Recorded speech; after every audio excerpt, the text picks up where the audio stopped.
अस्सलाम वालेकुम स्टूडेंट्स, कैसे हैं आप सब? उम्मीद करता हूँ खैरियत से होंगे। अगर किसी बच्चे को इस वीडियो लेक्चर में कोई पॉइंट क्लियर ना हुआ हो तो आप मेरे इस व्हाट्सएप नंबर पे मैसेज कर सकते हैं। मेरे चैनल को सब्सक्राइब करें, लाइक करें ताकि आपको नेक्स्ट वीडियो नोटिफिकेशन के ज़रिए बर वक़्त मिल सके। जज़ाकल्लाहु खैर। जी तो स्टूडेंट्स, रिव्यू एक्सरसाइज नंबर 2 आज हमने स्टार्ट करनी है। क्वेश्चन नंबर है 6। कह रहा है find the value of x. हमने एक्स की वैल्यू फाइंड करनी है। आपको कुछ पार्ट्स दिए होंगे, कुछ क्वेश्चन दिए हैं। जैसे क्वेश्चन नंबर 1, क्वेश्चन नंबर 6 का पार्ट नंबर 1 है log 9 x is equal to 0.5। ये हमें इसने क्वेश्चन दिया है और वो कह रहा है कि x की वैल्यू आप फाइंड करो। जैसे आप क्वेश्चन नंबर 5 के अंदर करके आए हैं कि हमने सबसे पहले इसको एक्सपोनेंशियल फॉर्म के अंदर लेके जाना है, यानी कि पावर की फॉर्म में लेके जाएंगे। log खत्म करेंगे तो फिर हमारे पास x की वैल्यू फाइंड होगी। जब तक log लगा रहेगा हम कभी भी x की वैल्यू फाइंड नहीं कर सकते। तो इसलिए हम यहाँ से पहले log को खत्म करेंगे, फिर हम x की वैल्यू फाइंड कर सकते हैं। और log को यहाँ से खत्म करने का एक ही तरीका है कि हम इसको एक्सपोनेंशियल फॉर्म के अंदर कन्वर्ट कर लेंगे, जैसे क्वेश्चन नंबर 5 के अंदर हमने किया है। अभी पिछला जो क्वेश्चन करके है ना, क्वेश्चन नंबर 5, उसके अंदर हमने इसी तरह किया था। log से एक्सपोनेंशियल फॉर्म में जब हम जाते थे तो log यहाँ से खत्म हो जाता था।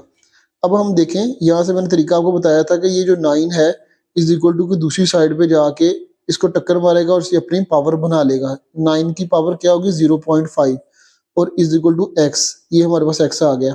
और आपको पता है 0.5 का मतलब होता है 1/2। अब 1/2 किसके इक्वल होता है? 0.5 के। तो 0.5 की जगह हम 1/2 लिख लेंगे, ठीक है, पावर के अंदर। और 1/2 किसके इक्वल होता है? स्केयर रूट के।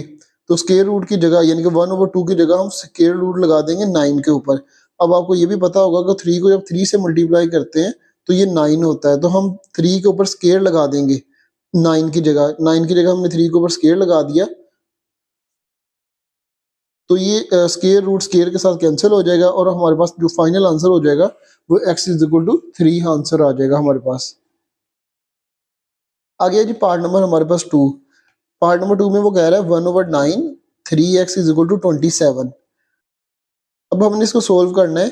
आपको अच्छे से पता है कि अगर यहाँ पे पॉजिटिव हो तो जब हम अंदर वाली वैल्यूज को चेंज करें, कर्व करें या उल्टाते हैं, ऊपर से नीचे नीचे से ऊपर लेके जाते हैं, तो अगर यहाँ पॉजिटिव होगा तो पावर नेगेटिव की हो जाएगी, अगर नेगेटिव है तो पॉजिटिव की हो जाएगी। हमने यहाँ पे मैथ का वही मेथड यूज किया है कि ये 9 को जब हम ऊपर ले गए तो यहाँ पे माइनस पावर में हमने माइनस लगा दिया तो ये 9 हो गया। 9 की पावर क्या बन जाएगी? -3x is equal to 27। अब यहाँ पे क्या आ जाएगा? 9 की जगह हमने लिख दिया 3 की पावर 2 हम लिख सकते हैं, क्योंकि 3 को 2 टाइम मल्टीप्लाई करो तो 9 होता है। 3 की पावर हमने 2 लिख दिया, -3x साथ आ जाएगा पावर का, इज इक्वल टू। अब 27 को हम लिख सकते हैं, ये देखिए 3 मल्टीप्लाई 3 मल्टीप्लाई 3 किसके बराबर होता है? 27 के। तो 3 की पावर 3 27 होता है। तो हमने इसके इसलिए हमने 27 को 3 की पावर 3 लिख ली है। अब आप देख सकते हैं कि हमारे पास नीचे वाली जो वैल्यूज है दोनों सेम है, ये भी 3 है और ये भी 3 है। तो ऊपर वाली वैल्यूज आपस में इक्वल हो जाएंगी। अब ये जो पावर 2 है इसके साथ मल्टीप्लाई होगी तो -6x आ जाएगा, इज इक्वल टू 3 आ जाएगा। अब हमें चाहिए x, x अकेला चाहिए। तो ये -6 जोन सा है वो यहाँ पे मल्टीप्लाई हो रहा है x के साथ, इधर आके डिवाइड हो जाएगा। तो जब हम उसको कटिंग करेंगे 1 और 2 के साथ तो हमारे पास आंसर आ जाएगा x इज इक्वल टू -1/2। इसका फाइनल आंसर होगा। अगर किसी बच्चे को कोई भी पॉइंट क्लियर ना हुआ हो तो आप मेरे व्हाट्सएप नंबर पे मैसेज करके पूछ सकते हैं, मैं आपको लाजमी गाइड करूंगा। आगे पार्ट नंबर 3, 1/32 पावर है 2x is equal to 64। Same वही काम पार्ट नंबर 2 वाला हमने किया है जैसे ऊपर करके आए हैं क्वेश्चन के अंदर, कि जब हमने इसको कर्व किया नीचे वाली वैल्यू को ऊपर, ऊपर वाली को नीचे लेकर आए हैं, तो यहाँ पे हमारे पास 32 आएगा माइनस, यहाँ पे पावर जो सी वो प्लस की थी तो यहाँ पे आके माइनस की हो गई। 32 को हम लिख सकते हैं 2 multiply 2 multiply 2 multiply 2 and 2 multiply 2 5 time. 2 को 2 से मल्टीप्लाई करें 4, 4 को 2 से 8, 8 को 2 से 16 और 16 को 2 से 32। तो यानी कि 2 की पावर हम 5 32 को लिख सकते हैं। तो इसलिए हमने यहाँ पे क्या किया है, 2 की पावर 5 लिख ली, -2x पावर वैसे ही आ गई, इज इक्वल टू 2 की पावर 6 आ गया हमारे पास 64 की जगह। एलसीएम यहाँ पे आपको लेके दिखाता हूँ। 2 से लिया तो हमारे पास आ जाएगा 32, फिर 2 से लिया 16 आ जाएगा, 2 से लिया 8 आ जाएगा, फिर 2 से लेंगे तो 4 आ जाएगा, फिर 2 आ जाएगा और फिर लास्ट वाला 2 और यहाँ पे 1 आ जाएगा। अब देखिए 1 2 3 4 5 और 6, 2 की पावर 6 होता है 64। यहाँ पे आप देख सकते हैं कि हमारे पास दोनों वैल्यूज या नीचे वाली वैल्यूज सेम हो गई, तो हम पावर्स को इक्वल लिख सकते हैं। तो यहाँ से हमें x की वैल्यू चाहिए, तो -10 जो से इधर आके डिवाइड हो जाएगा और यहाँ से जब हमने कटिंग की ये 3 हो जाएगा और ये 5, और हमारे पास फाइनल आंसर क्या हो जाएगा, x is equal to -3/5। Question number 7 है हमारे पास, write the following as a single log. हमें 2 लॉग दिए होंगे, हमने सिंगल लॉग के अंदर आंसर देना है। क्वेश्चन नंबर 7 की बच्चों ये हमारी डिमांड है। क्वेश्चन नंबर 7 का पार्ट नंबर 1 आप देख लें, 7 log x minus 3 log y का स्केयर, ये पार्ट नंबर 1 है हमारा। तो इसको सोल्व करते हैं। जैसे कि आपको फार्मूला नंबर 3 पता है कि अगर जिस चीज़ का हम log ले रहे हो उसकी पावर हो तो वो पावर जो सी log की बैक साइड पे चली जाती है। अब इसी तरह log की बैक साइड पे ऑलरेडी कोई ना कोई वैल्यू होगी, तो हम उसको क्या करेंगे, जिस चीज़ का log लिया जा रहा है, जिस तरह x का log लिया जा रहा है, ये log के साथ लगा हुआ है, हम ये वाली जो चीज़ है, ये वाली वैल्यू उसकी पावर बना देंगे। क्योंकि अगर ये चीज़ पावर उठ के log की बैक साइड पे जा सकती है फार्मूला नंबर 3 के अकॉर्डिंग, तो ये log की बैक साइड पे जो वैल्यू है वो भी पावर भी बन सकती है। इसी तरह हमने इसको सिंप्लीफाई करने के लिए जो बैक साइड पे वैल्यू है उसको हमने पावर बना दिया, और यहाँ पे भी 3 को इसकी पावर बना दिया है। समझ लगी होगी, जिन बच्चों को नहीं समझ लगी वो दोबारा देख ले मेरी वीडियो को। अगर फिर भी नहीं समझ लगती तो आप मेरे व्हाट्सएप नंबर पर रब्ता कर ले, मैं इंशाल्लाह आपको फिर अगेन एंड अगेन समझा दूंगा। आगे चलते हैं, log x की पावर 7 हो जाएगी माइनस log, ये आपस में मल्टीप्लाई हो गए, 3 2 6, y की पावर क्या आ जाएगी हमारे पास, 6 आ जाएगी। तो ये भी हमारा एक फार्मूला था, अगर हमारे पास 2 लोग हों उनके दरमियान में नेगेटिव आ जाए तो हम उसको डिवाइड की फॉर्म में लिख सकते हैं, और अगर डिवाइड की फॉर्म में हो तो हम उसको सेपरेट सेपरेट करके नेगेटिव के अंदर लिख सकते हैं। ये फार्मूला नंबर हमारा 2 था। तो हमने यहाँ पे अब लिख लिया log x की पावर 7 ओवर y की पावर 6 आ जाएगा।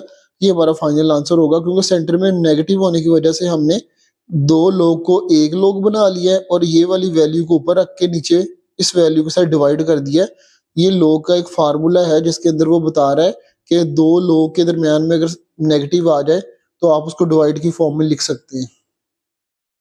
आगे है जी part number 2, 3 log 4 minus log 32। अब आप देख सकते हैं ये वाली वैल्यू पावर बन जाएगी 4 की, यानी कि ये वाली इसके ऊपर आ जाएगी, पावर बन जाएगी, log की बैक साइड पे है इस वजह से ये इसके ऊपर आ जाएगी, तो ये 4 की पावर हमारे पास 3 बन जाएगी, माइनस log 32 आ जाएगा। अब आप देख सकते हैं यहाँ पे आ जाएगा log 4 की पावर 3, और डिवाइड किया माइनस होने की वजह से, 2 log के दरमियान में माइनस आ गया, तो हम लिखेंगे डिवाइड 32, यानी कि पहले इस वैल्यू को लिखेंगे फिर माइनस सेकंड वैल्यू को लिख के डिवाइड कर देंगे। ये डबल log से हमारे पास सिंगल log के अंदर आंसर आ गया है। यहाँ तक भी आप लिख देंगे तो करेक्ट है आंसर। अगर आप और इसको सिंप्लीफाई कर देंगे तो वो फिर ज्यादा बेहतर हो जाएगा। आप देख सकते हैं कि 4 की पावर 3 का मतलब होता है 64, यानी कि 4 को 4 से मल्टीप्लाई करें और फिर 4 से मल्टीप्लाई करें, वो 64 की इक्वल होता है। तो हमने 4 की पावर 3 की जगह 64 लिख लिया और डिवाइड में 32 आ गया। जब इसको हम कट करेंगे तो 2 आंसर आएगा हमारे पास।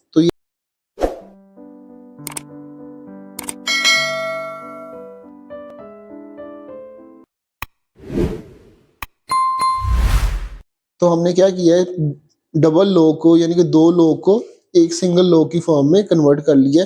यही हमारी क्वेश्चन की डिमांड थी और हमने ये फाइनल आंसर निकाल लिया। आगे आते हैं जी part number 3, 1/3 log 5 8 plus log 5 27। ये आपकी बेस है, ये भी बेस है और ये भी बेस है 27, माइनस log 5 और साथ 3, 1/3 एज इट इज रहेगा। अब यहाँ पे देखें log 5, यानी कि इस log की भी बेस सेम है, इसकी भी 5 है, यानी कि इन दोनों की log की बेस सेम है।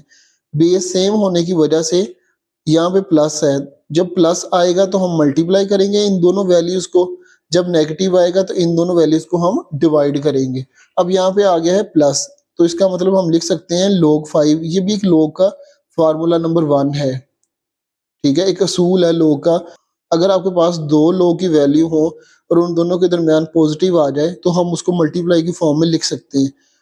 शर्त ये है कि बेस सेम होनी चाहिए, बेस दोनों की सेम होनी चाहिए। यहाँ पे भी 5 थी और यहाँ पे भी 5 थी, तो अब हमने क्या किया है, इसको और इसको आपस में मल्टीप्लाई कर लिया है। यहाँ पे प्लस था इसलिए हमने यहाँ पे मल्टीप्लाई का साइन लगाया और minus log 5 3 as it is साथ साथ नीचे आ जाएगा। आगे देखें log 5, इन दोनों को आपस में मल्टीप्लाई किया और ये 1/3 था, इसकी पावर आ गई, जिसे हम पिछले क्वेश्चन में करते आ रहे थे कि log की बैक साइड पे जो वैल्यू होती थी वो पावर बन जाती थी। तो हमने 1/3 को पावर बना लिया, माइनस log 5 और 3 आ गया। अब आगे ये भी आंसर आप लिख देंगे तो ठीक है। ये अब किस तरह बना है, log 5, अब यहाँ पे देखें, यहाँ पे भी log 5 है और यहाँ पे भी, यानी कि दोनों की बेस सेम है। सेंटर में आ गया हमारे पास नेगेटिव का साइन, इसका मतलब इस वैल्यू को ऊपर रखना है और इसको नीचे रख के अब डिवाइड कर सकते हैं log के असूल के मुताबिक।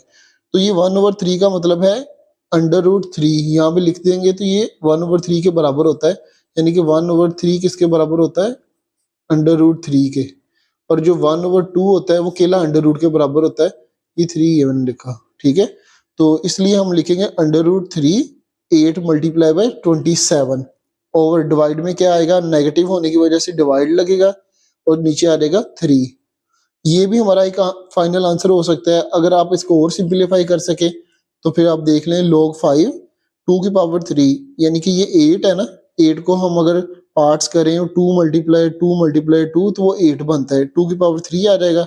इस तरह 27 क्या आएगा, 3 की पावर 3, और बाहर हमारे पास 1/3 मौजूद है, माइनस log की बेस 5 और साथ 3 आ जाएगा। अब जो पावर थी वो अंदर मल्टीप्लाई हो गई, इसके साथ भी और इसके साथ भी, यानी कि पावर थी उसने पावर के साथ ही मल्टीप्लाई होना है। तो ये 3 3 के साथ कट गया, ये भी 3 3 के साथ कट गया, तो ये हमारे पास रह गया है log की बेस 5 2 मल्टीप्लाई 3, ये वैल्यू एज इट इज नीचे आ जाएगी। अब आगे हमने क्या किया, यहाँ पे था नेगेटिव, नेगेटिव होने की वजह से डिवाइड कर देंगे, 2 लोग हैं बेसेस सेम है, तो हम 1 log लिख के इन दोनों वैल्यूज को आपस में डिवाइड कर देंगे। अब ये 2 मल्टीप्लाई 3 लिखेंगे, माइनस की वजह से डिवाइड आ जाएगा और ये वाला 3 हम नीचे लिख लेंगे। ये 3 3 के साथ कैंसिल हो गया, तो हमारे पास फाइनल आंसर क्या आ जाएगा, log की बेस 5/2, ये हमारा फाइनल आंसर होगा। आगे क्वेश्चन नंबर 8 है, इंशाल्लाह नेक्स्ट वीडियो में करेंगे, वेट कीजिएगा, अपना ख्याल रखिएगा, जज़ाकल्लाहु खैर।